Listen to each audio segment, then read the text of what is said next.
तो दोस्तों इस क्वेश्चन को अपन लैंग्वेज से भी सोल्व कर सकते हैं और वैसे भी सोल्व कर सकते हैं। तो पहले मैं इसको लैंग्वेज से सोल्व करके दिखा देता हूँ, फिर आपको वैसे जो फॉर्मूला बेस करके वैसे बता देता हूँ। तो लैंग्वेज के टर्म पे एक व्यक्ति को एक पंखा को 1900 रुपये में बेचने पर 5% की हानि होती है, तो पंखे को उसे किस कीमत पर बेचना चाहिए जिससे उसे 20% का लाभ हो। तो 5% की हानि बता रहा है, तो हानि मतलब 100 है टोटल इसकी कॉस्ट प्राइस। तो 5% की हानि हो गई तो टोटल कितना हो जाए 95%। और ये 95% क्या है इसका 1900 रुपये। तो 1% क्या हो गया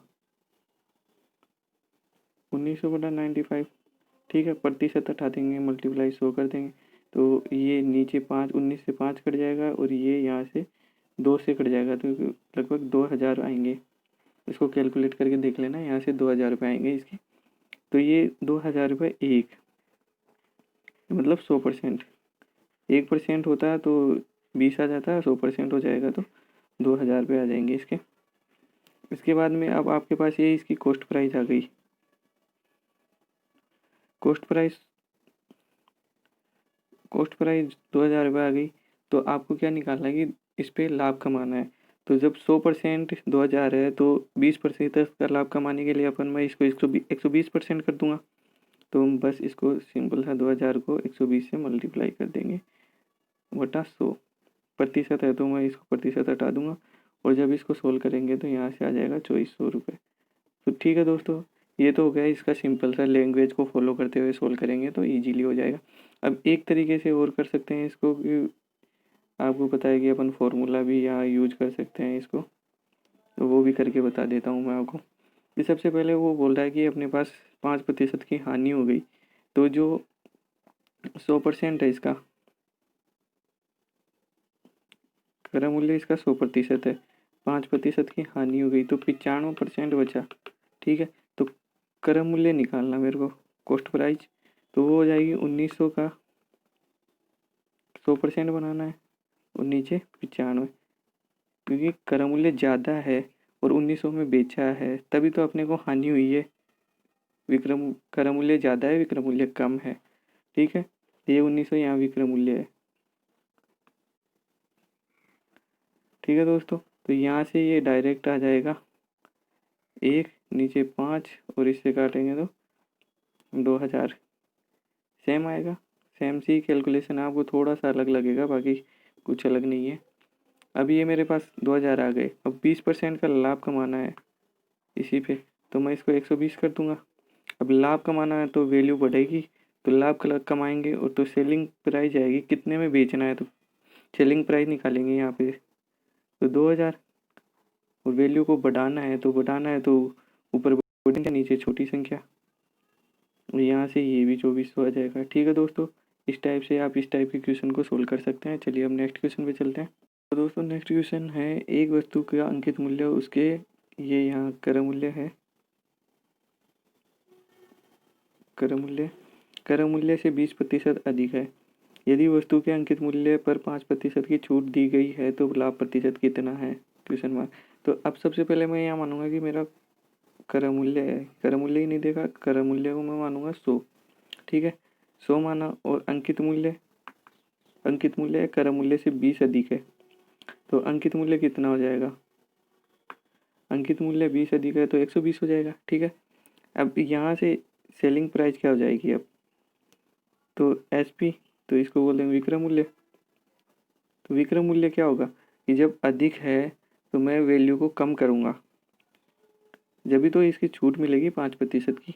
अब 5% की छूट दे रखा है, यदि वस्तु पे अंकित मूल्य पर 5% की छूट देगा तो आपको पता है कि 120 से कम आएगा। तो 120 से कम करने के लिए मैं इसका 95% निकाल दूंगा।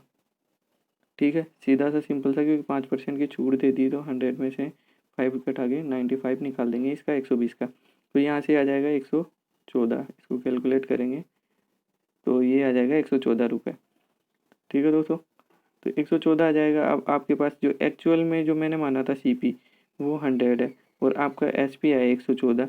तो जब प्रॉफिट या लॉस निकालेंगे तो प्रॉफिट कितना हो जाएगा, यहाँ प्रॉफिट होगा, सीधा सा आपको दिख रहा है कि 100 है कॉस्ट प्राइस और सेलिंग प्राइस 114 है, तो 114 माइनस 100 बटा 100 या डायरेक्ट आप यहाँ से 100 माइनस करके तो 14 आ रहा था तो 14 भी लिख सकते हो। ऐसा आप तभी करोगे जब कॉस्ट प्राइस 100 का मल्टीपल हो, 10 का मल्टीपल हो, तब आप डायरेक्ट भी लिख सकते हो 14। ठीक है दोस्तों, इस टाइप का क्वेश्चन हो गया। चलिए अब नेक्स्ट क्वेश्चन करते हैं। ठीक है दोस्तों, नेक्स्ट क्वेश्चन है, एक व्यक्ति 1 रुपये में 25 आम खरीदता है तथा 1 रुपये में 15 आम बेचता है, उसका लाभ प्रतिशत क्या दिए। दोस्तों आपको एक बात बता दूँ, ये सारे क्वेश्चन एसएससी में आए हुए हैं। एसएससी सीजीएल, एमटीएस 10+2, सीपीओ, सारे एसएससी के क्वेश्चन हैं। तो चलिए अब दोस्तों इस क्वेश्चन को सोल्व करते हैं।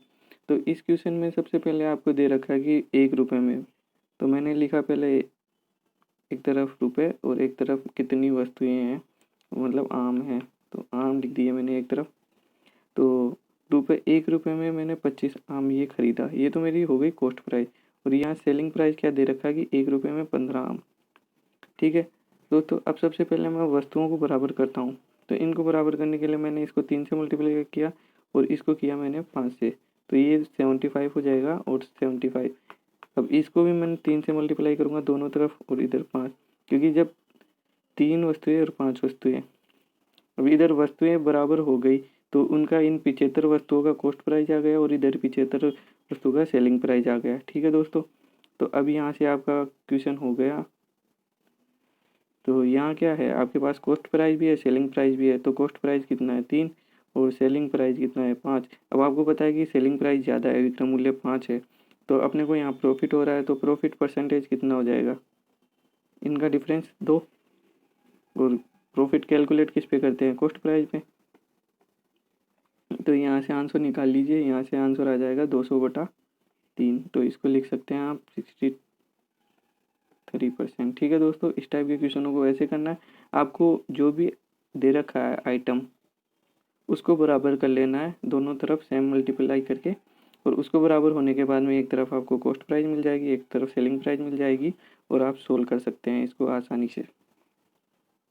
तो दोस्तों ये नेक्स्ट क्वेश्चन है, किसी पंखे की कीमत 20% कटौती के साथ 150 अंकित की गई, ग्राहकों को क्या अतिरिक्त कटौती दी जाएगी, नेट कीमत 108 हो जाए।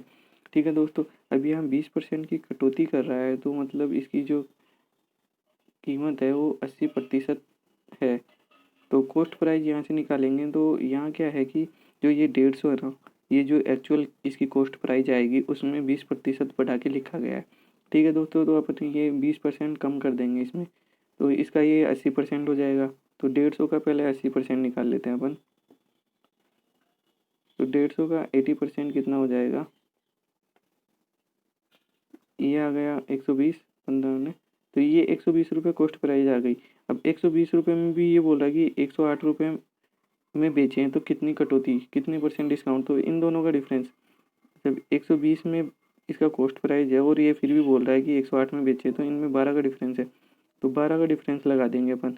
तो कितना और डिस्काउंट दिया जाएगा, तो 12 का डिस्काउंट दिया गया, किस पे दिया गया, 120 पे, तो 100 से, तो यहाँ से ये आ जाएगा 10%। ठीक है दोस्तों, इस टाइप के क्वेश्चन को ऐसे थोड़ा सा ये कन्फ्यूजन क्रिएट करते हैं, तो आपको कन्फ्यूज नहीं होना बिल्कुल भी। सॉल्यूशन देखें और आराम से सोल्व करें।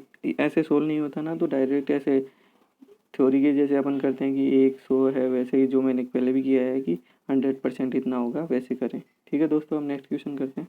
दोस्तों नेक्स्ट क्वेश्चन है कि कोई व्यक्ति किसी वस्तु की कीमत के क्रय मूल्य से कितने प्रतिशत अधिक कीमत अंकित करे कि उसे 20% कटौती देने के पश्चात भी 20% का लाभ हो।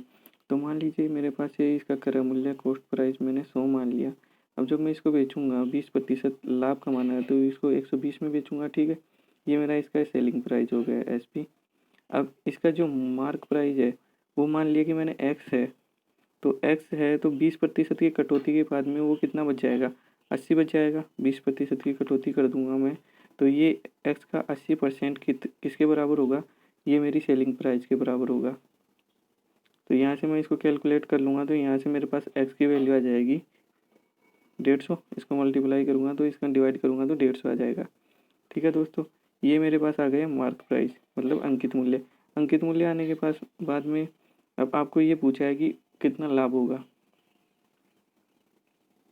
अंकित कितनी कीमत अंकित करें।